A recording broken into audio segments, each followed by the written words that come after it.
এখন আমরা এই ভিডিওটার মধ্যে কয়েকটা জিনিস শিখবো একবারই, সেটা হইলো আজকে আমরা এই ভিডিওটার মধ্যে শিখবো দুই তিনটা জিনিস একবারই শিখবো, বেসিক জিনিস। সেটা হলো কিবোর্ড, আপনার নিউ ফোল্ডার, এই নিউ ফোল্ডারটার যদি আপনি লোগো চেঞ্জ করতে চান বা এর আইকনটা চেঞ্জ করতে চান তাহলে কীভাবে করবেন।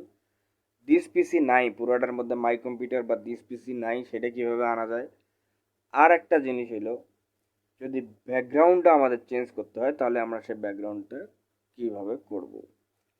চলেন, ফার্স্টে আপনি মাউস দিয়ে যেমন আমরা রিফ্রেশ করি না, রাইট ক্লিক করার পরে রিফ্রেশের ঘরের নিচে দেখেন পার্সোনালাইজ লেখা আছে, পার্সোনালাইজে চাপ দেন।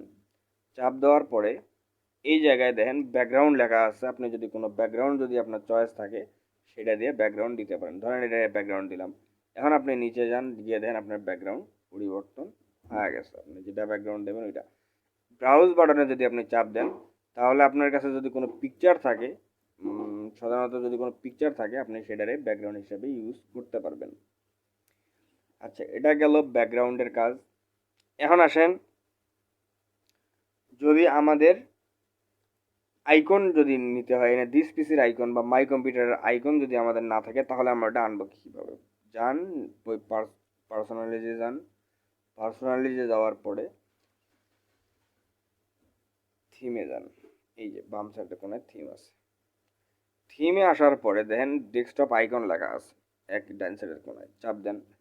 এই জায়গায় দেন দিস কম্পিউটার, এই যে কম্পিউটারের যে অপশনটা এই আইকনটা নাই, তো আমরা এই আইকনটা চাপ দিয়ে এইটা অ্যাপ্লাই করে দেবো। পরিবর্তন করতে চাইলে চেঞ্জ আইকনে চাপ দেন। কম্পিউটারের আপনি দেখতে কীরকম বানাতে চান সেরকম বানান, কোনো সমস্যা নেই। আপনার যদি যেরকম মন চায় আপনি সেরকম আইকন দিতে পারেন। এইভাবে আপনি এই দেন দিস পিসি এতক্ষণ ছিল না, এটা এখন উপস্থিত হয়েছে, এটারে এখন এমনি টান দিয়ে ধরে একবার উপরে নামাই দেন, ডাইরেক্ট রিসাইকেল বিনে ঢুকাই দিছি, দেওয়া যায়।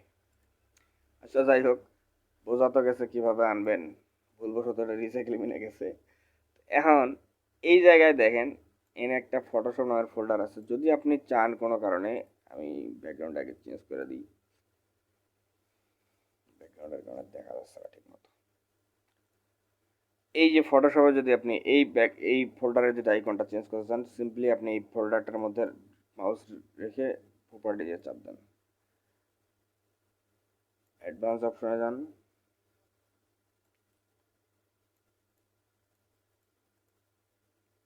সরি কাস্টমাইজ অপশনে যান। প্রথমে ফটোশপে যান, প্রপার্টিজে যান, কাস্টমাইজ অপশনে যান, চেঞ্জ আইকনে চাপ দেন। আপনার যেরকম আইকন দরকার আপনি সেরকম আইকন এখান থেকে নিতে পারেন, অথবা আপনি যদি চান অনলাইন থেকে যদি ডাউনলোড দিতে মন চায় গুগলে গিয়ে সার্চ করেন, আইকন লিখে যে কটা আইকন আসে সেখান থেকে আপনি যে কোনো একটা আইকন নিয়ে এখানে ব্রাউজ করে সেই আইকনটা এই জায়গায় দিতে পারেন, কোনো সমস্যা নাই। আপনি যে জায়গার মধ্যে ডাউনলোড দিচ্ছেন, ধরেন ডাউনলোড ফোল্ডারে ডাউনলোড দেওয়া আছে আইকনটা, ওখান থেকে নিয়ে আপনি ডাউনলোড ওই আইকনটা এই জায়গায় দিতে পারেন আরামসে। কেমন লাগলো ভিডিও? দেখেন ফটোশপের আইকন চেঞ্জ হয়েছে, একটা মিউজিক আইকন হয়েছে। ভালো লাগলে একটা সাবস্ক্রাইব করিয়েন। কিভাবে ফটোশপে কাজ করবেন এটা নিয়ে